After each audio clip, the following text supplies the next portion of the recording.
I ran as fast as my legs could carry me. The skeletal experiment lunged toward me, its glowing green veins pulsing violently. Every step through the foggy forest was a battle. The proto-unit stood at the edge, its glowing red eye fixed on me, silent and unrelenting. I ducked behind a tree, catching my breath, but the forest wasn't done with me yet. My heart pounded. I realized I had to escape, or I would become another experiment in this twisted testing zone. The fog thickened, wrapping around the trees like ghostly fingers. I sprinted through twisted roots and broken branches. The skeletal experiment followed, eerily precise. Every snap of a twig made me flinch.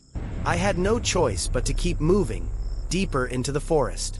Somewhere ahead, a faint light flickered. Maybe a cabin, maybe a trap.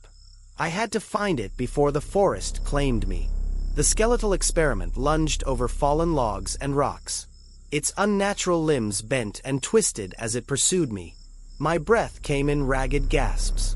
The forest seemed alive, watching, feeding on my fear. Every step, every heartbeat reminded me that this was no ordinary forest. This was a biomechanical nightmare, and I was the prey.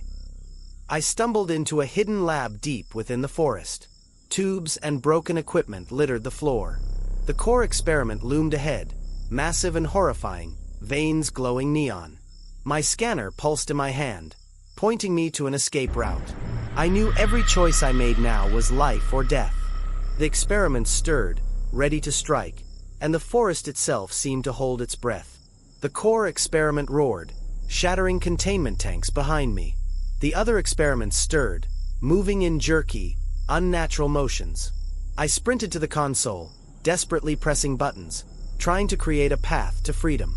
A maintenance tunnel slid open, narrow and dark, but my only chance. I crawled through, lungs burning, fog swirling, every sound amplified. Finally, I emerged into the night forest. The proto-units glowing eye followed me, silent, waiting, patient. The hunt wasn't over. Branches clawed at my jacket as I ran. Roots threatened to trip me. Every sound in the forest amplified.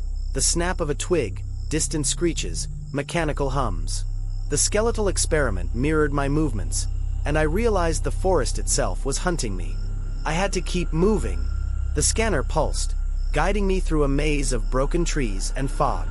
Survival depended on speed, wits, and courage. One wrong step, and the forest would claim me. Through the thick fog, a faint golden light appeared. A cabin.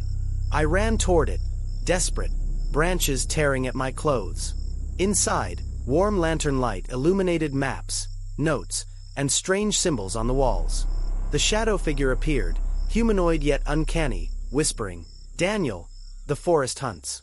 The testing zone is larger than you think." My heart raced. Could I trust this guide, or was it another experiment in disguise? The shadow figure explained the forest's horrors, the core experiment, and the dangers that lay ahead. It handed me a small scanner, glowing faint green, and whispered, "Follow this. It will show the nearest safe path. But whatever happens, do not trust what you see." Outside, the fog thickened. The skeletal experiment returned, and I knew the forest was testing me again. I had no choice but to move.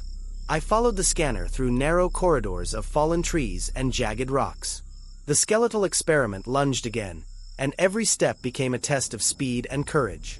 The core experiment's roar echoed in the distance, shaking the forest. The trees themselves seemed alive, bending and twisting, closing in. I clenched the scanner, every pulse guiding me, every turn a chance to survive another moment in this biomechanical nightmare. The forest cleared into a wide opening.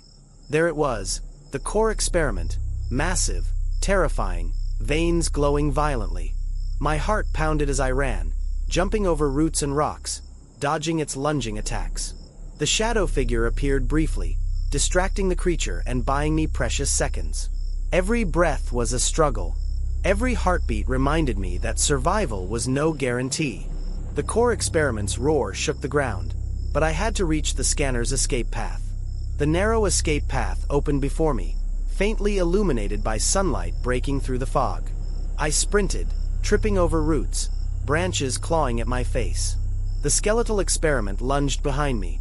The core experiment paused at the forest edge, watching. I collapsed onto the cracked road, gasping. The scanner's light faded. For the first time, I felt relief. I had survived the forest, survived the testing zone, but I knew it remembered me. I stood on the cracked forest road, sunlight piercing the fog. The core experiment remained at the edge, neon veins dimming, but its gaze burned into me. The shadow figure had vanished. I was alive, but the forest remembered. Every rustle, every whisper reminded me, this nightmare wasn't over. I had survived, scarred and shaken, but I would walk into the sunlight. And deep inside I knew, I would be ready if the testing zone ever came for me again.